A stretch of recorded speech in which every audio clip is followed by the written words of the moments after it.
In the radiant city of Medina, where the early light of Islam had begun to illuminate the world, a blessed child was born who would embody the spiritual strength, wisdom, and tranquility of his grandfather, the seal of prophets, Prophet Muhammad, PBUH. His name was Hassan ibn Ali, A.S., and he was destined to become a beacon of patience, a silent warrior of truth, and a preserver of the pure essence of Islam. It was the 3rd year after Hijrah, in the holy month of Ramadan, when Imam Hassan, A.S., entered this world. The Prophet, PBUH, who had long awaited this moment, received the newborn with tears of joy and reverence. Fatima al-Zahra, S.A., the beloved daughter of the Prophet and wife of Imam Ali, A.S., had just given birth to her first son, an event that would forever shape the course of Islamic history. The Prophet, PBUH, called the child Hassan, a name chosen by divine command through the angel Jibril, A.S. The name had never been used before in Arab tradition. It signified beauty, not merely of appearance, but of character, soul, and submission to the will of Allah. As was the sunnah, the Prophet performed a kikah, offered a sacrifice in gratitude, shaved the child's head, and gave its weight in silver as charity. Then, with unmatched tenderness, he whispered the adhan in the right ear and the iqamah in the left, letting the first words to reach the infant's ears be the praise and unity of Allah. These sacred acts connected Hassan, A.S., spiritually to the divine message from the very beginning of his life. Imam Hassan, as, grew up in a household bathed in divine light. His grandfather, Prophet Muhammad, PBUH, was not only a messenger of God but also a loving guardian and teacher. From the earliest age, Hassan, as, would sit in the gatherings where the Prophet taught, absorbing not only the words of revelation but also the ethics of conduct, compassion, and justice. He and his younger brother Imam Hussain, A.S., were often seen climbing onto the Prophet's back during prayer. Rather than scolding them, the Prophet would extend his prostration to accommodate their play. He would say to his companions, "O Allah, I love them, so you love them." This public affection was not merely familial, it was a declaration of their spiritual significance. Despite his young age, Imam Hassan, A.S., was known for his sharp intellect and eloquence. He memorized the verses of the Quran and narrated hadith with precision. His knowledge was not simply academic, it was lived, embodied, and practiced. Imam Hassan, A.S., was part of the Ahl-e-Bait, A.S., a term the Quran sanctifies in Surah Al-Ahzab, 33:33. Indeed, Allah intends to remove all impurity from you, O people of the Prophet's household, and to purify you with a thorough purification.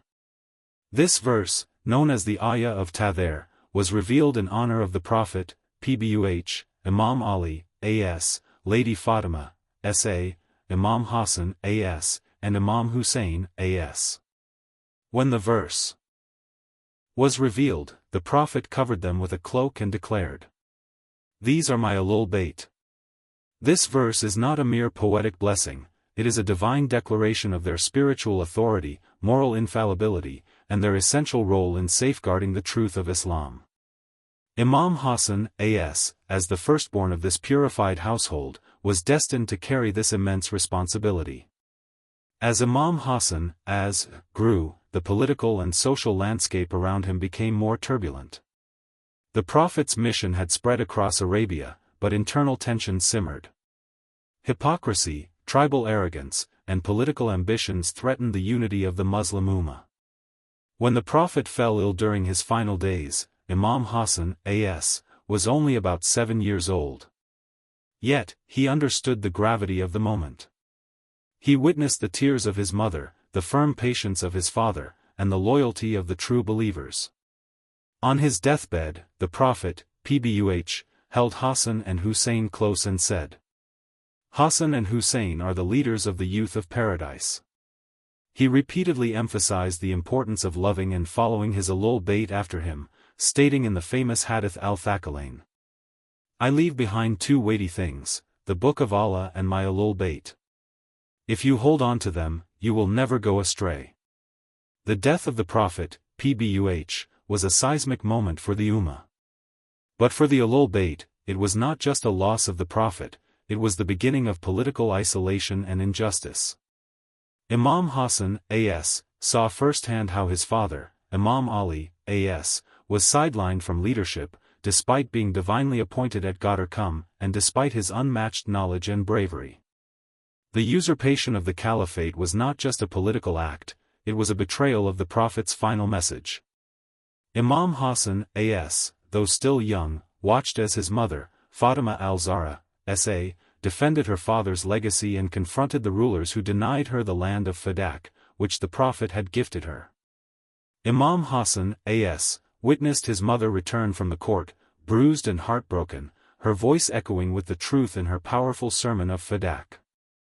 Soon after, Fatima, S.A., passed away, still grieving the loss of her father and the betrayal of the Ummah. She was only 18.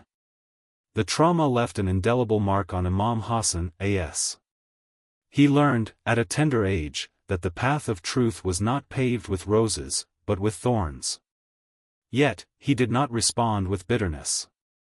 Instead, he absorbed the lesson of patience, a virtue that would define his leadership.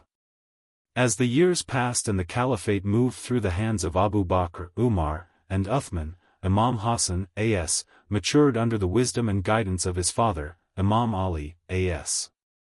He did not seek power or recognition. Rather, he served as a scholar, a moral guide, and a bridge between the truth of Ahl-e-Bait and the confused masses. Under the third caliph, Uthman ibn Affan, discontent grew across the Muslim world. Corruption, nepotism, and injustice had reached dangerous levels. Imam Ali, A.S., remained a voice of reason and justice. Imam Hassan, A.S., always by his father's side, engaged in community work, helped the poor, and narrated hadiths to preserve the message of the Prophet. Despite the political unrest, Imam Hassan, A.S., was beloved by the people for his generosity, kindness, and humility. He would often walk the streets of Medina at night, carrying food to the poor anonymously. When someone asked him why, he replied, "Helping others in secret is closer to sincerity, and preserves the dignity of the one in need." After the assassination of Uthman, the people turned to Imam Ali, as the only rightful leader.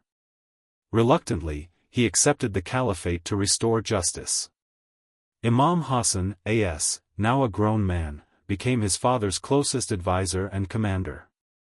During the Battle of Jamal, where Aisha, Talha, and Zubair rebelled against Imam Ali's legitimate leadership, Imam Hassan, played a key role. He stood on the battlefield not out of desire for war, but to prevent bloodshed and protect the unity of Islam. He tried to negotiate peace, urging the rebels to reflect on their actions. But when war became inevitable, he fought with courage and strategy.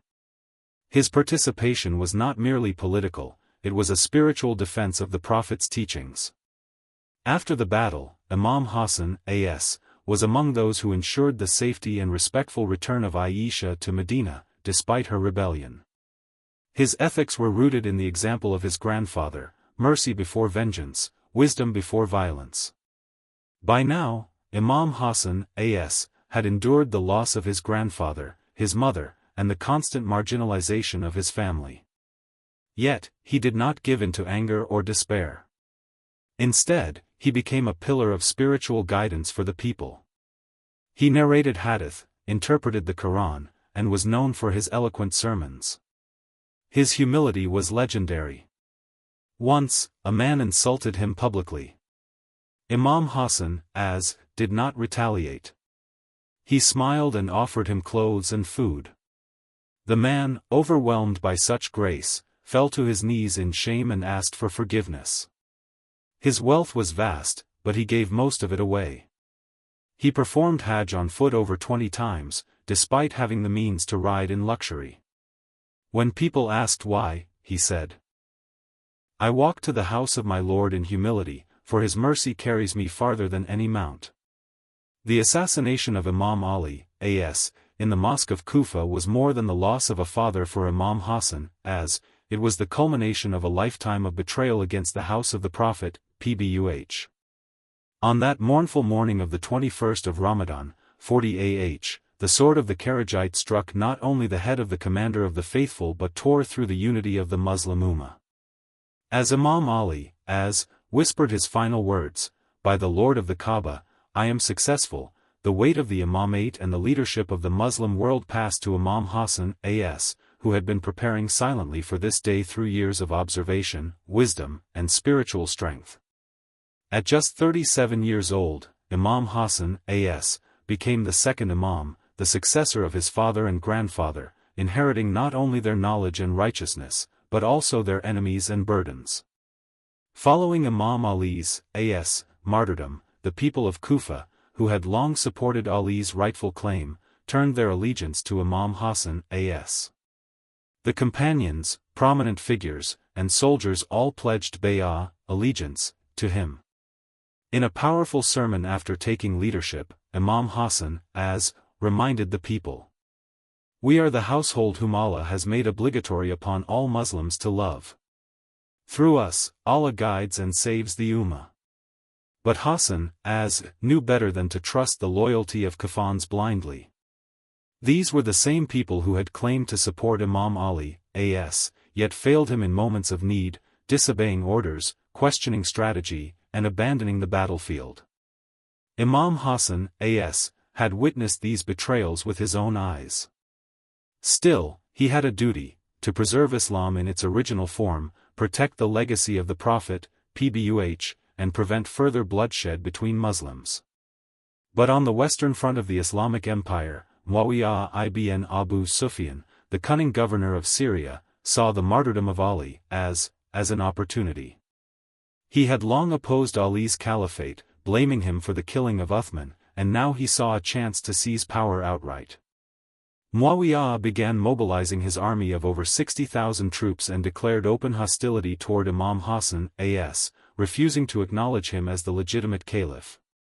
His goal was clear: to claim the caliphate not for Islam, but to build a dynastic rule, something completely alien to the egalitarian spirit of the Prophet, PBUH. Imam Hassan, despite his preference for peace, had no choice but to prepare for war. He rallied an army in Kufa, but what he saw confirmed his fears: the people were not ready. They were tired of war, divided in loyalty, and easily swayed by money and fear. Some even secretly communicated with Muawiyah, offering betrayal in exchange for bribes and safety. Before facing Muawiyah's army, Imam Hassan, addressed his troops. "You have pledged allegiance to me just as you did to my father. If you are loyal to your word, then I am your leader. If not, then you have made a grave mistake." But treachery ran deep. One of his top commanders, Ubaidullah ibn Abbas, was bribed with gold and switched sides mid-battle, taking nearly 8,000 soldiers with him to Muawiyah. Panic spread in the camp of Imam Hassan, Trust eroded quickly. The soldiers who remained were confused, divided, and demoralized. Soon, a false rumor circulated that Imam Hassan, had been assassinated. In a shocking betrayal, his own soldiers raided his tent, looted his belongings, and wounded him. Yes, Imam Hassan, the grandson of the Prophet, was injured by his own men. This moment became the turning point, not of surrender, but of divine strategy.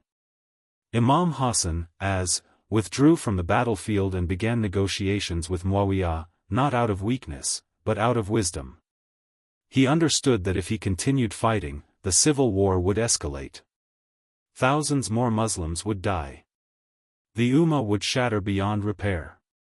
And worse, Islam itself might be redefined under a cloud of confusion, blood, and tribal hatred. He chose a path that only someone with profound patience, long vision, and absolute trust in Allah could choose: a peace treaty. Many in his circle could not understand the decision. Even his brother Imam Hussain, remained silent but saddened. Yet Imam Hassan, knew that preserving Islam's true teachings was more important than ruling a broken people with a corrupted heart. He presented Muawiyah with a peace treaty, including several conditions that were not only political but spiritual safeguards for the faith. Among the most important were: Muawiyah would not appoint a successor, and the caliphate would return to Imam Hassan a.s. after his death. The curse of Imam Ali a.s., which Muawiyah had institutionalized in mosques, must be stopped. The rights of the Shia, the followers of the Ahl-e-Bait, must be protected, and their lives respected. Public safety and freedom of speech for all those who followed Imam Hassan a.s. The wealth of the Muslim treasury must not be abused. Muawiyah accepted the conditions, publicly. But Imam Hassan, knew that he would violate them. Still, the treaty would stand as an eternal proof, a moral document exposing the hypocrisy of Muawiyah and preserving the dignity of Ahl-e-Bait in history. As expected, once Muawiyah took control, he tore the treaty, declaring, "I did not sign this treaty with the intention of fulfilling it." He began a brutal crackdown on the followers of Ahl-e-Bait. The name of Imam Ali, a.s., continued to be cursed from pulpits. Scholars who supported the family of the Prophet, PBUH, were imprisoned or killed. Anyone who spoke the truth was silenced. Imam Hassan, a.s., now in forced isolation in Medina, bore the pain with grace. When asked why he had given up leadership, he replied, "I did not give up the caliphate. I gave up bloodshed among Muslims." He became a silent shield, absorbing the hate, the betrayal, and the pain, so that the core of Islam could survive. He knew that his sacrifice would not be understood in his lifetime. But he was not seeking the approval of the people. He sought the pleasure of Allah alone. While history often praises those who fight, few understand the courage of restraint. Imam Hassan, a.s., fought with wisdom, not weapons. He disarmed his enemies not with steel, but with truth. His treaty was not weakness, it was a shield protecting future generations. But the pain of betrayal continued. He was now under surveillance. Spies surrounded his home. Even in Medina, his life was at risk. Yet he continued to teach, pray, and guide quietly. People came to him seeking knowledge, spiritual advice, and intercession. Despite having no official title, he was the true leader of the faithful. He lived a life of humility. When someone asked him what greatness meant, he replied, "To forgive when you are wronged, to give when you are denied, and to remain patient in hardship." Imam Hassan, a.s., had become the embodiment of divine patience, not as a passive victim, but as a calculated preserver of faith. Even after all the suffering he endured, the greatest betrayal was yet to come. Muawiyah feared that Imam Hassan, would eventually reclaim the caliphate. His popularity had begun to grow again, and people were remembering his lineage, his knowledge, and his piety. So, Muawiyah devised a plan, to assassinate him silently. Through bribes and manipulation, he convinced one of Imam Hassan's wives, Judah bint al-Ashadh, to poison him in exchange for money and the promise of marriage to his son Yazid. One evening, she slipped poison into his drink or food. The pain was instant and unbearable. Imam Hassan, a.s., vomited blood and suffered for days, his internal organs burning and dissolving. His liver came out in pieces. His brother Imam Hussain, a.s., rushed to his side, heartbroken. Imam Hassan, a.s., even in his agony, remained composed. He whispered, "Do not seek vengeance. Leave my killer to Allah." Imam Hassan, knew his death was near. He had only one wish, to be buried next to his grandfather, the Prophet Muhammad, PBUH, in Medina. But Muawiyah, through Aisha and his allies in the city, denied even this final request. An army was placed near the Prophet's grave, and arrows were fired at the funeral procession of Imam Hassan, a.s. Even in death, he was denied peace. Imam Hussain, a.s., to avoid civil war, redirected the body. Imam Hassan, a.s., was buried in Jannat al-Baqi, next to his grandmother Fatima bint Asad. No dome, no shrine, no royal markers. Just silent earth for the silent Imam. The martyrdom of Imam Hassan, a.s., marked not only the silencing of one of Islam's greatest voices of peace, but also the setting of a slow, burning fuse, one that would detonate years later in the plains of Karbala. His death was not the end of his legacy, it was the beginning of a new chapter. A chapter written not in ink but in the blood of truth, loyalty, and ultimate sacrifice. Though the world buried Imam Hassan, A.S., in the quiet soil of Jannat al-Baqi, far from the resting place of his beloved grandfather, the Prophet Muhammad, PBUH, his wisdom, strategy, and pain would live on in the heart of his brother, Imam Hussain, A.S. This is the story of how the legacy of Imam Hassan, as, prepared the ground for Karbala, and how his choices shaped the resistance that would awaken the conscience of the Muslim Ummah forever. After Imam Hassan's, A.S., death, Medina became even more dangerous for the Ahl-e-Bait.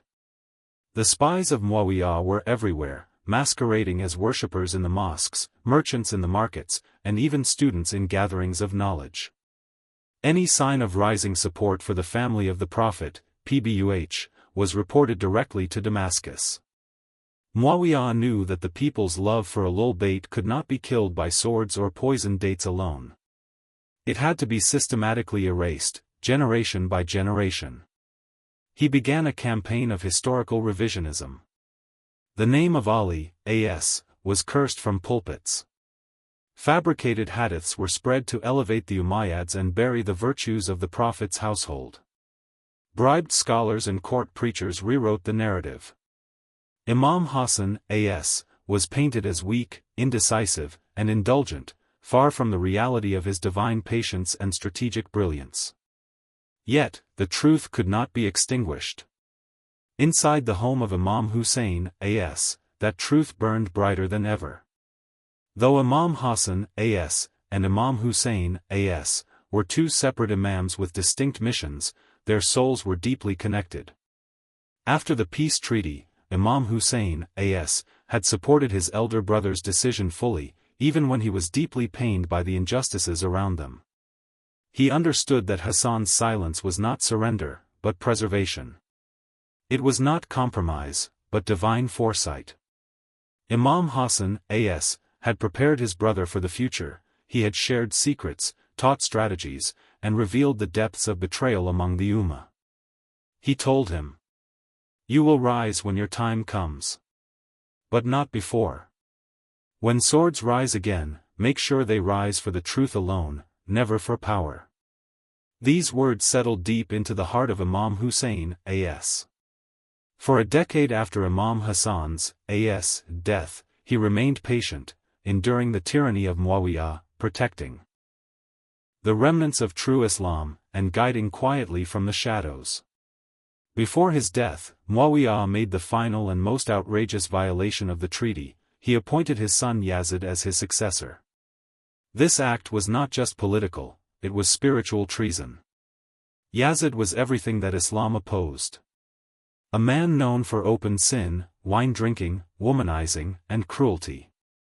Installing him as caliph was like putting Pharaoh on the mimbar of the Prophet, PBUH. The sanctity of the caliphate, already eroded, now crumbled entirely.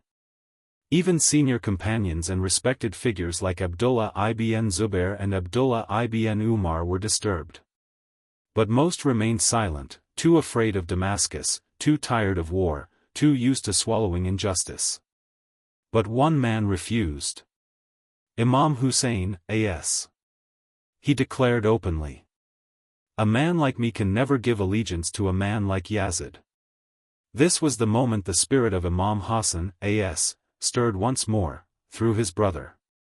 The groundwork he laid with the treaty, the proof of Muawiyah's deceit, the exposure of corruption, all of it now bore fruit in this resistance. When people questioned Imam Hussein's, A.S., refusal to give allegiance to Yazid, some cited Imam Hassan's, A.S., treaty as a reason to accept compromise. Imam Hussain, A.S., responded clearly, "My brother made peace with Muawiyah under conditions that were broken. Now that those terms have been betrayed, the path of silence no longer remains." He did not contradict his brother, he fulfilled him. Imam Hassan, A.S., had shown the world that truth must be preserved even through peace, but Imam Hussain, as would now show that when peace fails, sacrifice becomes wajib. Karbala was not a separate movement. It was the continuation of Hassan's patience, now expressed through Hussein's resistance. Two sides of the same divine mission, one preserved the faith through strategy, the other through martyrdom. Years before Yazid took the throne, when Imam Hassan, lay poisoned and dying, he left a warning to his brother. He told Imam Hussain, "They will not stop until our blood is spilled. Be ready, not just in heart, but in spirit. For the sword of truth will rise again, and it must rise from Karbala." Imam Hussain, never forgot those words. After Yazid became caliph and demanded his allegiance, Imam Hussain, left Medina for Mecca, then toward Kufa upon the invitation of thousands of Shia who promised support. But just like they had betrayed Imam Hassan, the Kufans once again abandoned the Ahl-e-Bait. Many of the same tribal leaders who had turned against Hassan, now turned against Hussein, Imam Hussein, knew. He had always known. But he was not marching toward political victory. He was marching toward destiny. When Imam Hussein, and his family camped in Karbala, he remembered his brother often. The tents. The betrayal. The isolation. The test of patience. These were not new trials. They had been inherited. On the night of Ashura, Imam Hussein, gathered his companions and said, "My brother taught me that the hardest battle is not of swords, but of hearts. If your hearts are with me, then stay. If not, I free you from all oaths." They stayed. Because they knew they were not just following Hussein, they were fulfilling Hassan's, dream of a pure, uncorrupted Islam. Though he was not physically in Karbala, Imam Hassan, was present in spirit. He was there when Imam Hussein, carried the body of his son Ali Akbar, remembering how Hassan, carried the weight of betrayal his whole life. He was there when the camp of Hussein, was surrounded by Yazid's forces, just as Hassan's army had surrounded him in deception years earlier. He was there in the tears of Zainab, who had nursed Hassan, in his final poisoned days and now witnessed the slaughter of her remaining brother. He was there in the cry of Sajjad, who had learned from his uncle about patience in the face of unthinkable loss. Imam Hassan's, legacy became the unseen foundation of the stand in Karbala. Just as he absorbed betrayal to protect the truth, Imam Hussein, now absorbed death to revive it. After the martyrdom of Imam Hussein, the world changed. Yazid's rule, though tyrannical, was spiritually defeated.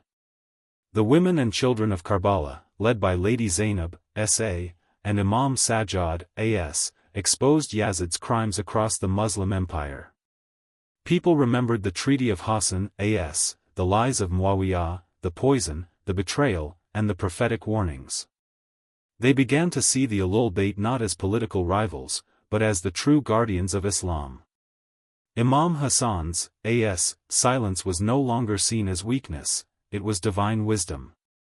His restraint had made Karbala possible. Had he fought Muawiyah, Islam would have collapsed in civil war. But by holding back, he had preserved the principles that would later shine in Karbala.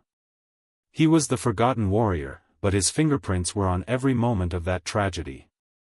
Imam Hassan, was not forgotten by Allah. And though the world buried his legacy under lies and silence, it is through the blood of Karbala that his truth was reborn. He reminds us that jihad takes many forms, sometimes it is loud and defiant like Hussein, and sometimes it is quiet and enduring like Hassan, In the end, both are victorious. Because both are from the house of the Prophet, PBUH, and both walked the path of divine love, sacrifice, and eternal truth. The sun set over the grave of Imam Hassan, in Jannat al-Baqi, but his legacy never darkened. Though poisoned, slandered, and hidden from the eyes of the world, his truth.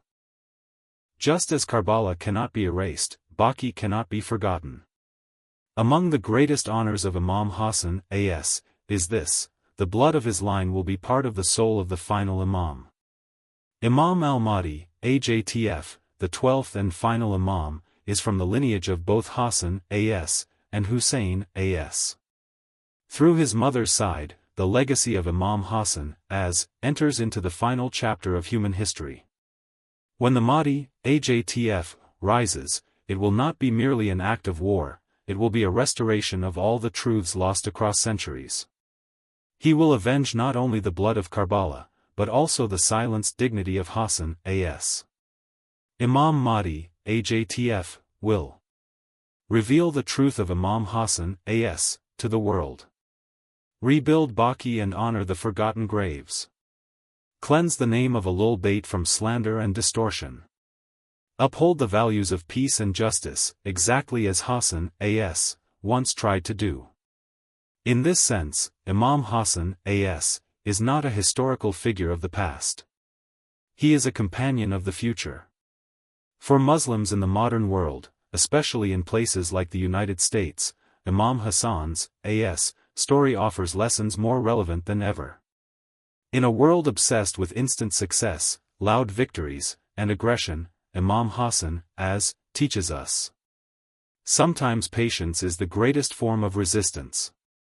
Sometimes walking away from battle is braver than stepping into it. Sometimes preserving truth for the future is more important than winning today. In political spheres, in community leadership, and even in family matters, Hassan's, a.s., approach reminds us that principles come before pride, and long-term vision is more powerful than short-term rage. Let us return to that fateful day. Imam Hassan, a.s., lies on his deathbed. His liver is torn apart by poison.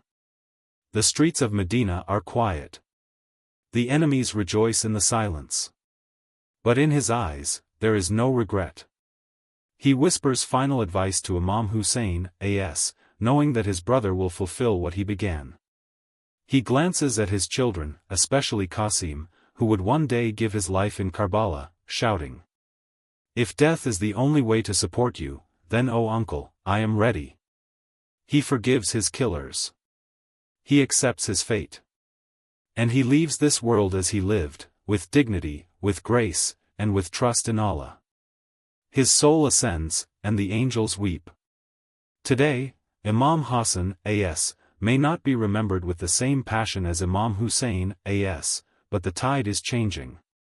More and more Muslims, especially the youth, are rediscovering the life of the second Imam. Scholars are writing. Communities are commemorating.